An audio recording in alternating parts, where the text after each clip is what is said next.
အားလုံးပဲမင်္ဂလာပါဒီ tutorial မှာတော့ Azure VPN gateway အသုံးပြုပြီးတော့မတူညီတဲ့ different VNet တွေအချင်းချင်းဘယ်လို network ချိတ်ဆက်ရမလဲဆိုတာကိုမျှဝေပေးသွားမှာပဲဖြစ်ပါတယ်။နောက်ပြီးဒီတော့ကျွန်တော်လုံးမဲ့ lab infra တွေကို check ကြည့်လိုက်အောင်။ခုဒီ lab မှာကြတော့ West Euro region နဲ့ North Euro region နှစ်ခုမှာ resource group နှစ်ခု create လုပ်မယ်ပေါ့နော်။ West Euro region မှာ TZP RG ဆိုတဲ့ resource group ကို create လုပ်မယ်။ပြီးရင်သူ့ထဲမှာ VNet 01ဆိုပြီးတော့ create လုပ်မယ်။ VNet 01ရဲ့ address space ကို 172.16.0.0/16 ကိုသုံးမယ်ပြီးတော့ဒီ VNet ကနေပြီးတော့ subnet နှစ်ခုထပ်ပြီးတော့ခွဲမယ်ပေါ့နော် subnet 01ကိုကြတော့ VM01 နဲ့ချိန်မယ် subnet 01ရဲ့ address ကို 172.16.10.0/24 ကိုယူမယ်ပြီးတော့ဒီ VPN gateway အတွက် gateway subnet ကိုကြတော့ 172.16.100.0/24 ဆိုတော့ TZP RG resource group လိုမျိုးပဲ Cracky RG resource group မှာလည်း VNet create လုပ်မယ် VNet 02 VNet 02ရဲ့ address space ကို 192.168.0.0/16 ကိုသုံးမယ် VM02 နဲ့ချိတ်ဆက်ဖို့အတွက် subnet 02 subnet 02က 192.168.10.0/24 ပြီးတော့ဒီ VPN gateway အတွက်ကျွန်တော်တို့ gateway subnet ကို create လုပ်မယ် gateway subnet က 192.168.100.0/24 ကိုသုံးမယ်ပေါ့နော်ပြီးတော့ဒီ VPN gateway နှစ်ခုပေါ့နော် VPN GW01 ရဲ့ VPN GW02 ရဲ့ gateway နှစ်ခုကိုကျွန်တော်တို့ကဘာလုပ်မလဲဆိုရင် IPsec tunnel သုံးပြီးတော့ IK version 2နဲ့ကျွန်တော်ချိန်မယ်ပေါ့နော်ဒီလိုချိန်လိုက်မယ်ဆိုလို့ရှိရင်ဒီ VNet နှစ်ခုအတွင်းမှာရှိနေတဲ့ resource တွေဒီအပြန်အလှန် reachable ဖြစ်သွားမယ်တင်ရပြပြောရမယ်ဆိုတော့ network မိသွားမယ်ပေါ့နော်အဲ့တော့ VM01 နဲ့ VM02 ဒီကျွန်တော်တို့ network မိသွားမယ်ဆိုတော့တခြား resource တွေရှိနေမှာဆိုလို့ရှိရင်လည်းအဲ့ resource တွေကအပြန်အလှန် network ချိတ်ဆက်လို့ရမယ်ပေါ့နော်အဓိကဒီ VNet နှစ်ခုကို network ချိတ်ဆက်တဲ့အချိန်မှာ VNet peering ကိုသုံးလို့ရတယ်လို့အခုကျွန်တော်ဒီမှာမျှဝေပေးမယ် VPN gateway ကိုအသုံးပြုပြီးတော့လဲ VNet to VNet အပြန်အလှန် network ချိတ်ဆက်လို့ရတယ်ကောင်းပြီဒါဆိုလို့ရှိရင်ကျွန်တော်တို့ lab စပြီးတော့လုပ်လိုက်အောင်ပထမဆုံးကျွန်တော်တို့ Azure portal ကိုသွားမယ် Okay ပထမဆုံးကျွန်တော်ဘာလုပ်မလဲဆိုလို့ရှိရင် VNet နဲ့ VPN gateway ကိုအရင် create လုပ်လိုက်မယ်ပေါ့နော်ပြီးတော့မှ VN ကို create လုပ်မယ်ဘာလို့လဲဆိုတော့ VPN gateway create လုပ်တဲ့အချိန်မှာအချိန်ကအနည်းဆုံး15မိနစ်နိုင်ဝက်လောက်အချိန်ပေးရတာဖြစ်တဲ့ကြောင့် VPN gateway create လုပ်ပြီးတော့မှ VN create လုပ်တာကကျွန်တော်ပို့ပြီးတော့အချိန် saving ဖြစ်တယ်ပေါ့နော်အဲ့တော့ကျွန်တော်ဘာလုပ်မလဲဆိုလို့ရှိရင် VNet အရင် create လုပ်မယ်အဲ့တော့ create resource group name ကကျွန်တော်တို့ infra ထဲကအတိုင်းပဲ TZP RG ဘယ် region မှာထားမလဲဆိုရင် TZP RG ကိုကြတော့ West Euro မှာထားမယ် VNet name က VNet 01ပြီး IP address ကိုသွား VNet 01မှာသုံးမဲ့ IP address က 172.16.0.0 ပြီးတော့ဒီ default subnet ကိုကျွန်တော်တို့ကဘာလုပ်မလဲဆိုရင် subnet 01ချိန်မယ်เนาะ subnet 01 address က 10.0 ပြီးရင် VPN gateway အတွက်နောက်ထပ် subnet တစ်ခုထပ်ထည့်မယ်ဒီခါမှာကြတော့ subnet purpose ကကျွန်တော်တို့ဘာလဲဆိုလို့ရှိရင် virtual network gateway address က 100.0 add ပြီးသွားရင်ဘာမှလုပ်စရာတော့မရှိတော့ဘူးကျွန်တော် review and create okay create နေလိုက်မယ်နောက်ထပ် tab တစ်ခုထပ်ခေါ်လိုက်ပေါ့နော်ဒီမှာကြတော့ဘာလုပ်မလဲဆိုလို့ရှိရင် VNet 02ဒီမှာကြတော့ကျွန်တော်ဘာလုပ်မလဲဆိုလို့ရှိရင် VNet 02ပေါ့နော်အဲ့တော့ဒီမှာ VNet name ကို VNet 02 resource group ကကြတော့ကျွန်တော်တို့ Cracky RG region ကဘာမှာထားမလဲဆိုရင် North Euro မှာထားမယ်ပြီးတော့ IP address VNet 02ကကြတော့ 192.168.0.0 subnet က subnet 02 address က 10.0 ပြီးရင် VPN gateway အတွက်ကျွန်တော်တို့နောက်ထပ် subnet တစ်ခုလုပ်မယ် subnet purpose က virtual network gateway address က 100.0 ပြီးတော့ဘာမှလုပ်စရာမရှိတော့เนาะ review and create version patch ဖြစ်တယ်ဆိုရင်တော့ကျွန်တော် create လုပ်ခဲ့မယ်ပြီးတော့ VNet 01ချက်ကြည့်အောင် okay VNet 01တော့ကျွန်တော်ပြီးသွားပြီအဲဆိုဘယ်သွားမလဲဆိုတော့ VPN gateway ထဲချက်သွားမယ်เนาะ create နိုင်မယ် ဆိုတော့ VPN gateway name ကကျွန်တော်ဗာလဲဆိုရင် VPN GW01 region က West Europe မှာထားမယ်ဒီနေရာမှာကျွန်တော်တို့တစ်ခုတတိထားမှာကဗာလဲဆိုလို့ရှိရင် VPN gateway ရဲ့ region နဲ့ VNet ရဲ့ region နဲ့ကအတူတူဖြစ်ရเนาะအဲ့လိုမှပဲကျွန်တော်တို့ကဒီအောက်မှာ virtual network ရွေးတဲ့ချိန်မှာကျွန်တော်တို့ရဲ့ VNet ကိုတွေ့ရမှာပေါ့ခုနကတော့ VNet 01ကဘာမှလောက်ခဲ့လဲဆိုရင် West Europe region မှာအဲ့တော့ကျွန်တော် VPN gateway ရဲ့ region ကို West Europe လို့ရွေးလိုက်ပြီဆိုတာနဲ့ဒီမှာကျွန်တော်တို့ရဲ့ VNet ကိုတွေ့ရမှာဟုတ်ပြီနော်ပြီးဒီမှာ VNet 01ထဲမှာကျွန်တော်တို့က gateway set နဲ့တခါတည်း create လုပ်ခဲ့တာဖြစ်တဲ့အတွက်ကြောင့်အဲ့ဒါကိုသူက auto detect တည်တယ်တကယ်လို့ gateway set နဲ့မရှိသေးဘူးဆိုလို့ရှိရင်လည်းကိစ္စမရှိဘူး VNet ကနေပြီးတော့ကျွန်တော်တို့သွားပြီး create လုပ်ပေးလို့ရတယ်နော်ပြီးတော့ SKU တွေရှိမယ် generation တွေရှိမယ်ဒီဟာလေးပေါ်မှာမူတည်ပြီးတော့ဒီ VPN gateway ကနေပြီးချိတ်ဆက်လို့ရမယ် point to site tunnel လေး site to site tunnel လေးပြီးသွားလို့ရှိရင်ကျွန်တော်တို့ဒီ gateway ရဲ့ bandwidth လေးပေါ့နော်ဒီ network throughput လေးဘယ်လောက်ထိ support လုပ်ပေးနိုင်လဲဆိုတဲ့ဟာကိုကျွန်တော်တို့ကဆက်ပြီးလေ့လာလို့ရတယ်ဆိုတော့ဒီမှာကျွန်တော်တို့ point ထောက်လိုက်ပြီဆိုတာနဲ့ဒီကနေသွားပြီးတော့ကြည့်လို့ရတယ်လမ်းမုံးမှာကျွန်တော်နှိပ်လိုက်ပြီဆိုတာနဲ့ဒီ SKU တွေဆိုတာဘာတွေလဲပြီးသွားလို့ရှိရင်ဒီ generation တွေကရောဘာတွေလဲပေါ့နော်ဒီ generation မှာကြာတော့နှစ်ခုရှိတာပေါ့လေ generation 1ရှိတယ် generation 2ရှိတယ်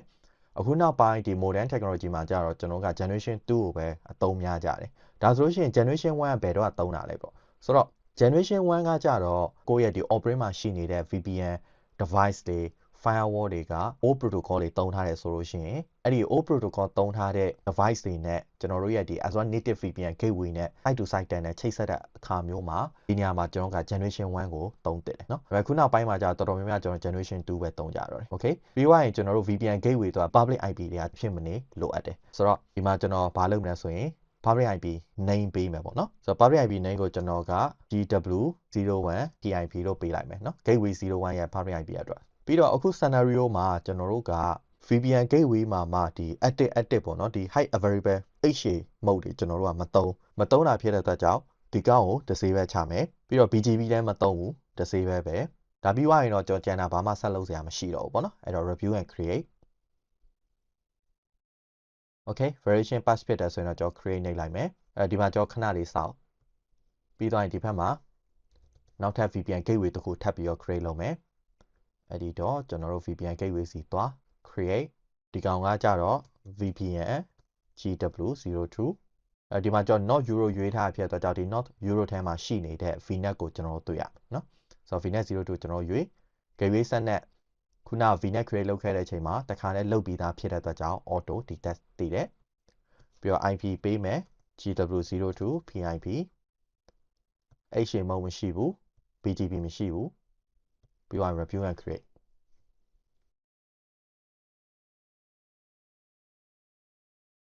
ဆိုတော့ကျွန်တော်ဒီမှာ VPN gateway deploy လုပ်နေတော့ VM create လုပ်ရအောင်เนาะဆိုတော့ကျွန်တော် Azure portal ထဲချက်ထပ်သွားမယ်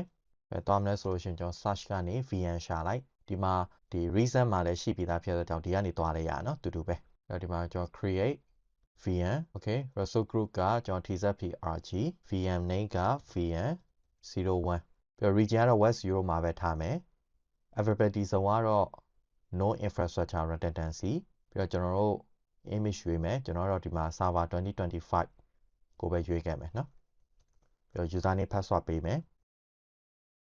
ပြီးတော့ networking တစ်ချက်သွားဆိုတော့ဒီနေရာမှာကျွန်တော်တို့အခုနောက်ပိုင်းတစ်ခုတော့တတိထားမယ်အဲ့ဒါဘာလဲဆိုလို့ရှိရင်အရင်တော့ဆိုလို့ရှိရင်ဒီနေရာမှာသူက existing VNet ကိုရွေးတယ်ပေါ့နော်ဆိုလိုချင်တာကအခု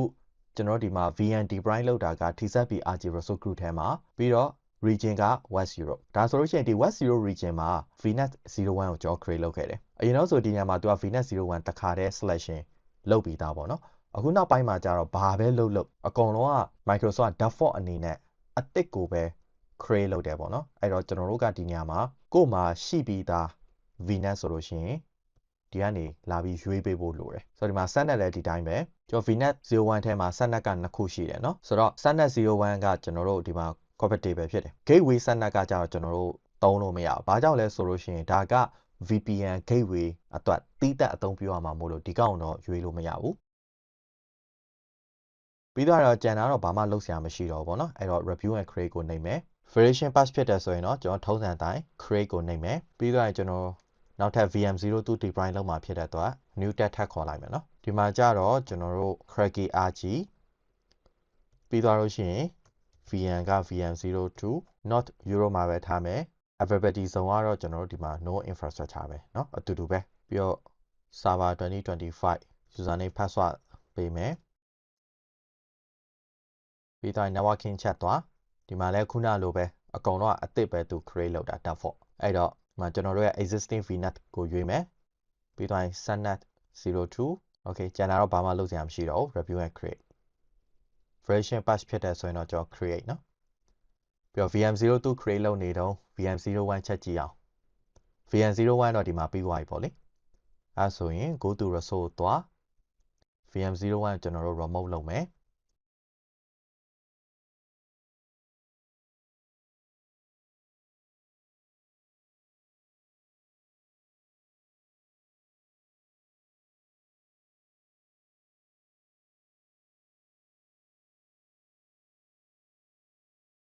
ဒီမှာကျွန်တော် initial setup ချက်လုပ်မယ်ပေါ့နော် accept button ချက်နှိပ်လိုက်အဲ့တော့ဒီမှာကျွန်တော် run box ချက်ခေါ်မယ် firewall root တစ်ချက်သွားရေးအောင်အဲ့တော့ wf.msc ICMP allow လုပ်ခဲ့မှာဖြစ်တဲ့အတွက်ကြောင့် inbound rule မှာ new rule custom niche all program ပဲ protocol က ICMP v4 niche အကုန်လုံးကျွန်တော် niche နဲ့ပဲသွားเนาะပြီးတော့ဒီနေရာမှာ allow ICMP v4 ပြီးတော့ကျွန်တော်ရပြီဆိုတော့ CMD ချက်ခေါ်ပြီးတော့ကျွန်တော်တို့ဒီမှာ IP config တစ်ချက်ဆက်ရအောင် IP က 172.16.10.4 เนาะ host name က VM01 okay ဒါဆိုကျွန်တော်တို့ VM02 ကိုတစ်ချက် remote လုပ်ကြည့်အောင်ဆိုတော့ VM02 တဲ့ဒီမှာပြီးသွားပြီဆိုတော့ကျွန်တော် go to resource သွားမယ် VM02 IP ချက် copy ကူ run box ကနေ msdsc space select v VM02 ရဲ့ IP address ကိုထည့် okay username password ထည့်မယ်ဒီမှာလည်းကျွန်တော် initial setup အတွက် accept button နှိပ်လိုက်နော်အဲ့တော့ wf.msc ပြီးတော့ကျွန်တော်ဒီ inbound rule မှာ right click new rule custom all program ပဲ protocol က ICMP v4 ကျန်တော့ဒီတိုင်းကျွန်တော်အကုန်လုံး niche နဲ့ပဲသွားမယ်နော် allow rule ဆိုတော့ allow ICMP v4 okay ရပြီပြီးတော့ရင် CMD ခေါ်မယ် IP config တစ်ချက်ဆက်ရအောင်ဒီကောင်က 192.168.10.4 host name က VM02 ဒါဆိုကောင်းပြီအခုကျွန်တော်တို့ VM01 နဲ့ VM02 နဲ့ ICMP test လုပ်ကြည့်အောင်เนาะကျွန်တော် ping request လုပ်ကြည့်အောင်နောက်တော့ဒီမှာတော့ကျွန်တော်တို့ VM နှစ်ခုစလုံးကဘာလဲဆိုရှင် request ထိုင်အောင်ဖြစ်နေเนาะနောက်ကကျွန်တော်တို့မမိသေးဘူး reshape ပဲမဖြစ်သေးဘူးအဲဆိုလို့ရှိရင်ကျွန်တော်တို့အခု Azure portal ကိုချက်ပြန်သွားမယ် okay ကျွန်တော် VPN gateway ချက်ကြည့်ရအောင်ဟုတ်ပြီကျွန်တော်ဒီမှာဒါကဘာလဲဆိုလို့ရှိရင် gateway 01ဒီဘက်က gateway 02နှစ်ခုစလုံးပြီးသွားပြီเนาะအဲ့တော့ကျွန်တော်တို့အခု go to resource တစ်ချက်သွားဒီ setting အောက်မှာကျွန်တော်ဘာတွေ့ရမလဲဆိုရင် connection ဆိုတာတွေ့ရမယ်เนาะအဲ့တော့ဒါလေးကိုတစ်ချက်နှိပ် add okay resource group ကကျွန်တော်တို့ TZP RG resource group ထဲမှာเนาะဘာလဲဆိုရင်ဒါက VPN GW01 ကျွန်တော်ချိတ်ဆက်မယ် connection type ကဒီမှာ3မျိုးရှိတယ် VNet to VNet ချိတ်မလား site to site သုံးမလားဒါမှမဟုတ် express route သုံးမလားကျွန်တော်ဒီမှာ VNet to VNet ချိတ်မှာဖြစ်တဲ့အတွက်ကြောင့် default selection တိုင်းပဲ VNet to VNet ကိုရွေးမယ်ပြီးတော့အခုနောက်ပိုင်းဒီ update မှာကြတော့ဒီ feature လေးတစ်ခုထပ်ပြီးတော့ပါလာတယ်ဘာလဲဆိုရင် bi-directional connectivity ဒီကောင်လေးကအရင်မိုက်တယ်အရင်တော့ဆိုလို့ရှိရင်ကျွန်တော်ဘယ်လိုမျိုးလုပ်ရလဲဆိုတော့ထားပါတော့ gateway 01နေပြီးတော့ gateway 02ကိုကျွန်တော် connect လုပ်တယ်ပြီးသွားရင် gateway 02ကနေပြီးတော့ gateway 01စီကိုပြန်ပြီးတော့ကျွန်တော် connection ပြန်ပြီးတိစောက်ရတယ်ဆိုတော့နှစ်နေရာကျွန်တော်သွားပြီးလုပ်ရတယ်အခုနောက်ပိုင်းမှာကျတော့ဒီ feature လေးကိုအမှတ်ချစ်လိုက်ပြီဆိုတာနဲ့1ကနေ2 2ကနေ1တခါတည်းသူကဒီ page တစ်ခုတည်းနေပြီးတော့လုပ်ပေးတယ်ပေါ့နော်ဘယ်လိုဖြစ်သွားဆိုတော့ VNet peering လို့ဖြစ်သွားတယ်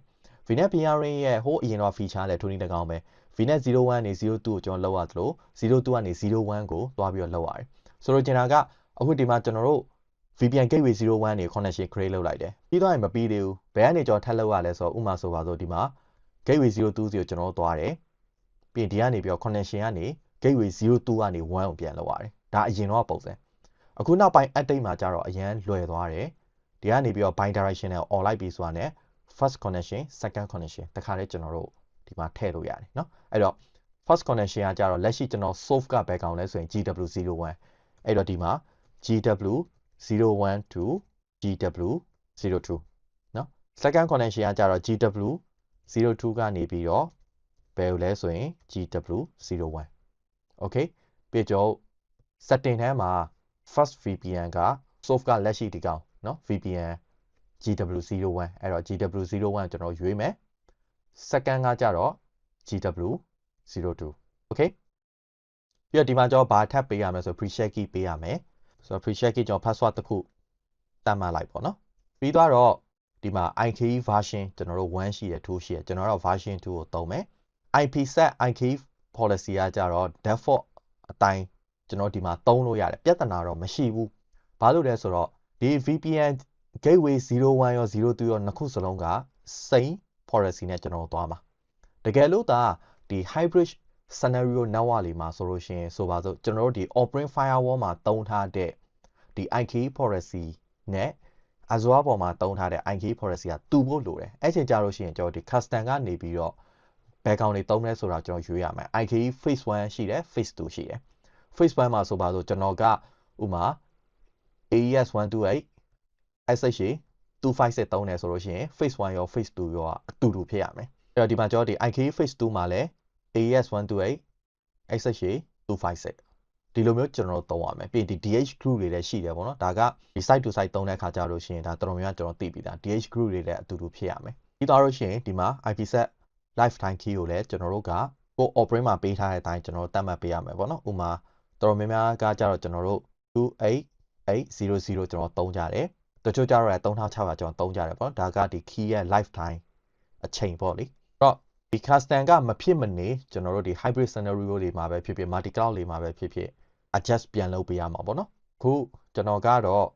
ဒီမှာ default ပဲသုံးလိုက်မယ်ကိစ္စမရှိဘူး default တိုင်းကိုပဲဒီ VPN gateway နှစ်ခု auto connect ဖြစ်သွားလိမ့်မယ်နော်ပြီးတော့ဘာမှလုပ်စရာမရှိတော့ဘူးကျွန်တော်တို့ next နဲ့သွားမယ်နောက်ဆုံး review and create နိုင်မယ် okay version patch ဖြစ်တယ်ဆိုရင်တော့ create ကိုကျွန်တော်နှိပ်လိုက်ဒီမှာသူစပြီးတော့ gateway connection create စလုပ်နေပြီပေါ့နော် gateway အချင်းချင်း connected ဖြစ်သွားပြီဆိုတာနဲ့ VM01 နဲ့ VM02 က network မိသွားမယ်ပေါ့နော်အဲဆိုလို့ရှိရင် VM01 နဲ့ VM02 ကိုချက်စစ်ကြည့်အောင်ချက်ပြန်ပင်းကြည့်မယ် okay ဆိုတော့ဒီမှာကျွန်တော်တို့ VM01 ကနေ VM02 ရဲ့ IP เนาะဒီကောင်လေး 192.168.10.4 ကိုဒီမှာ network မိသွားပြီเนาะ reply ပြန်တယ်02ကနေပြီးတော့လည်းချက်စမ်းကြည့်အောင်ဟုတ်ပြီเนาะ02ကနေကျွန်တော် network မိပြီ VPN gateway မဟုတ်ဘဲနဲ့ VNet to VNet ကျွန်တော်သုံးချင်လည်းရတယ်ဒါကတော့ကျွန်တော်နောက်ထပ်ဟွာချိတ်ဆက်လို့ရတဲ့နည်းလမ်းတစ်ခုပေါ့လေAzure portal ကျွန်တော်ချက်သွားကြည့်လိုက် VPN gateway နှစ်ခုကဘာဖြစ်နေပြီလဲဆိုလို့ရှိရင်အပြန်လည် connected ဖြစ်နေပြီ okay ကျွန်တော် go to resource ချက်သွားလိုက်เนาะဒီမှာ connection ကျွန်တော်တို့ရှိတယ်ဒီကနေသွားကြည့်လို့ရရတယ်ဒါမှမဟုတ်ဘူးဆိုရင်ဒီမှာကျွန်တော် gateway ကနေသွားကြည့်လို့ရရတယ် gateway ထဲဝင်လိုက် connection မှာကျွန်တော်တို့ကြည့်လိုက်เนาะဒီမှာကျွန်တော် connected ဖြစ်နေပြီ gateway 01ကနေ02ကကြတော့ဒီမှာ status က unknown ဖြစ်နေတော့ခဏလေးကျွန်တော်စောင့်ရမယ်ဘာလို့လဲဆိုတော့ခါကြီးကြာရင် update ဖြစ်ဖို့နည်းနည်းလေးကြာတယ် refresh check လုပ်ကြည့်အဲ့တော့ဒီမှာကျွန်တော်တို့နှစ်ခုစလုံးဒါ connected ဖြစ်သွားပြီပေါ့နော်ဆိုတော့ဒီဘက်မှာကျွန်တော်တို့ gateway 02မှာလည်းချက်ကြည့်အောင်တူတူပဲเนาะဒီမှာ gateway 01နေ02 connection ကျွန်တော်တို့မိသွားပြီဒီဘက်ကလည်းတူတူပဲဆိုတော့ gateway 02ကနေကျွန်တော်ချိန်ထားတာက PR က gateway 01 01ကနေချိန်ထားတာက gateway 02အဲ့ဆိုလို့ရှိရင်ကျွန်တော်အခုလောက်ခဲ့ lab infra တွေချက်ပြန်ကြည့်အောင်အဲ့တော့ဒီ lab မှာကျွန်တော်ပထမဦးဆုံးဘာလုပ်သွားလဲဆိုလို့ရှိရင် VNet ကျွန်တော်အရင် create လုပ်တယ်ပေါ့နော် VNet create လုပ်တဲ့ချိန်မှာသက်ဆိုင်ရာ subnet လေးကျွန်တော် create လုပ်တယ်ပြီးတော့ VPN gateway လေး create လုပ်တယ် VPN gateway create လုပ်ပြီးတော့ VN create လုပ်တယ်เนาะဒီ VPN gateway ကဒီ gateway subnet နဲ့ချိန်မယ်ဒီ VN ကဒီသက်ဆိုင်ရာ subnet ပေါ့နော် VM01 ဆိုရင် subnet 01နဲ့ချိန်မယ် VM02 ဆိုရင် subnet 02နဲ့ချိန်မယ်ပြီးတော့ဒီ VM လေးမှာကျွန်တော် initial setup လုပ်တယ် ပြီးတော့လိုအပ်တဲ့ဒီ firewall rule တွေကျွန်တော် allow လုပ်တယ်ပေါ့နော်အဓိကတော့ network မိ testing လုပ်မှာဖြစ်တဲ့အတွက်ကြောင့်ဒီ ICMP ကျွန်တော်တို့ allow လုပ်ပေးခဲ့တယ်ပြီးတော့ဒီ VPN gateway နှစ်ခုကို VNet to VNet ကိုကျွန်တော်တို့က IKE version 2သုံးပြီးတော့ချိတ်ဆက်သွားတယ် gateway နှစ်ခု connected ဖြစ်ပြီဆိုတာနဲ့ VNet ထဲမှာရှိနေတဲ့နော် resource တွေအကုန်လုံးဘာဖြစ်သွားမလဲဆိုတော့ network မိသွားမယ်ဒီမှာတော့ကျွန်တော် sample အနေနဲ့ VM နှလုံး deploy လုပ်ပြထားရပေါ့လေဆိုတော့ VM မဟုတ်ဘဲနဲ့တခြားသောဒီ database တွေ storage account လေးကျွန်တော်ရှိနေမယ်ဆိုလို့ရှိရင်လည်းအကုန်လုံးဘာဖြစ်သွားမလဲဆိုရင်အပြန်လန် network ကျွန်တော်မိသွားမယ်ပေါ့နော် okay အားလုံးပဲအဆင်ပြေကြလိမ့်မယ်လို့မျှော်လင့်ပါတယ်ကျွန်တော်တို့နောက် tutorial တွေမှာထပ်ပြီးတော့တွေ့ကြတာပေါ့